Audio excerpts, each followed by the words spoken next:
दोस्तों केशव सूरत से अपने घर अपने शहर लौट रहा था। रात के कुछ 1:30 बजे उसकी ट्रेन ने उसे स्टेशन पर उतारा। स्टेशन पूरा खाली और सुनसान था। दूर दूर तक किसी और की उपस्थिति नहीं थी और होगी भी कैसे। मनवेल जंक्शन जो कि वैसे ही एक गांव ठहरा, सिर्फ वो नाम के लिए स्टेशन है। अब केशव को तो वहीं से लगभग 35 से 40 किलोमीटर का सफर तय करके अपने गांव रालेगढ़ जाना था। अब भला रात के 1:30 बजे वो अकेला उस सुनसान स्टेशन पर क्या करता, पर कोई दूसरा चारा भी तो नहीं था उसके पास, क्योंकि इतनी रात को ना तो उसे बसें मिलती और ना ही कोई रिक्शा या फिर टेम्पो। अब उसने सोचा कि 4 घंटे बाद सुबह तो हो ही जाएगी और उसके बाद पहली बस पकड़ के ही वो अपने गांव चला जाएगा। कि सबको कोई तनाव या नींद नहीं थी, क्योंकि वो लगभग शाम 7 बजे से ही सोया सोया अभी स्टेशन पर पहुंचने से आधा घंटे पहले ही उठा था। इस वजह से उसे नींद तो नहीं आ रही थी, पर शायद उसकी किस्मत खराब थी, क्योंकि उसके फोन का नेटवर्क भी गायब था। अब यही एकमात्र उसके पास टाइम का साधन बचा था और अब वो भी नहीं रहा। कि सब वहीं एक बेंच पर आंख बंद किए बैठा रहा, लेकिन तभी उसे ऐसा लगा कि कोई उसके कंधे को अपने हाथों से दबा रहा है। वो अचानक से बेंच से उठ गया और इधर उधर देखने लगा, पर फिर भी उसे कोई नहीं दिखा।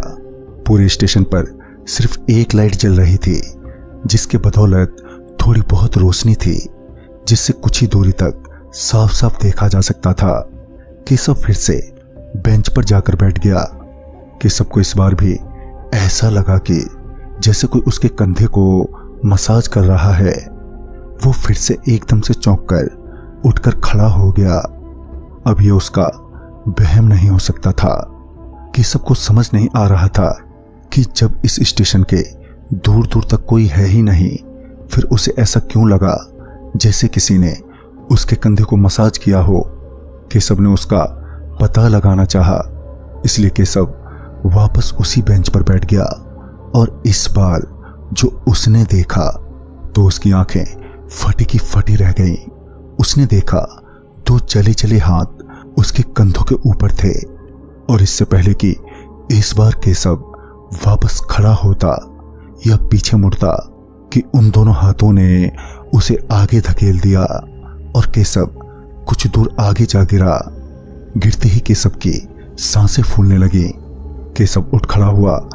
वो बस अभी जो हुआ था उसे समझने की कोशिश कर रहा था। उसे थोड़ा बहुत डर भी लग रहा था। उसकी अब हिम्मत नहीं थी कि वो अब उस बेंच पर दोबारा बैठे, इसलिए वहीं पर एक फर्श पर बैठकर सुबह होने की राह ताकने लगा। उससे ठीक कुछ ही दूरी पर एक नल और बेसिन था, जो अक्सर यात्रियों के लिए पानी पीने के लिए बनाया जाता है। 4 नल थे और चारों नल से एक साथ पानी टपकने लगा। पानी की आवाज से केशव का ध्यान टूटा और उसने जाकर चारों नलों को बंद कर दिया। केशव नल बंद करके अभी मुड़ा ही था कि तभी फिर से एक बार वो चारों नल अपने आप ही खुल गए और पानी फिर से बहने लगा। केशव बस उस नल को फिर से बंद करके चुपचाप वहां से दूर आगे चला गया। केशव का मन नहीं लग रहा था और वो वहां पर कर भी क्या सकता था। उसके पास रात गुजारने का कोई दूसरा चारा भी नहीं था। फिर वो वहीं एक दीवार से सटा खड़ा रहा। तभी एक दरवाजे के अंदर से खटखटाने की आवाज आई। केशव सोच में पड़ गया कि आखिर रात के 2 बजे कौन इस वीरान पड़े स्टेशन में हो सकता है। वो उस दरवाजे की तरफ गया जिसके अंदर से खटखटाने की आवाजें आ रही थी। केशव ने जैसे ही दरवाजे को छुआ तो उसने जो देखा उसके तो रोंगटे ही खड़े हो गए, क्योंकि दरवाजे पर ताला लगा था। अब उसके मन में प्रश्नों के तूफान आ गए थे। फिर भी उसने एक पल के लिए सोचा कि हो सकता है शायद कोई गलती से अंदर ही रह गया हो।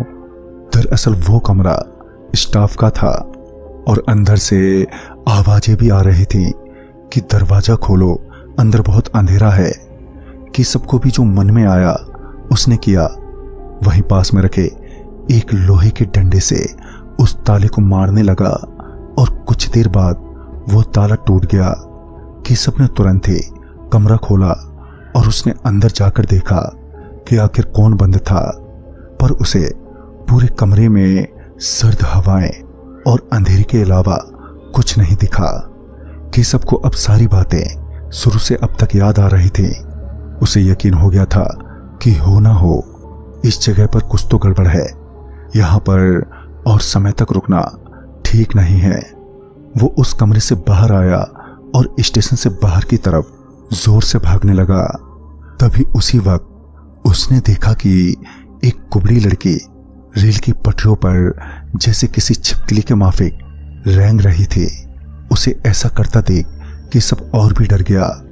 उसे देखकर केशव की सांसें फूलने लगी। तभी केशव ने देखा कि एक आदमी अचानक से ऊपर से नीचे लटका, जिसके गले में फंदा था। केशव की रूह एकदम से कांप उठी।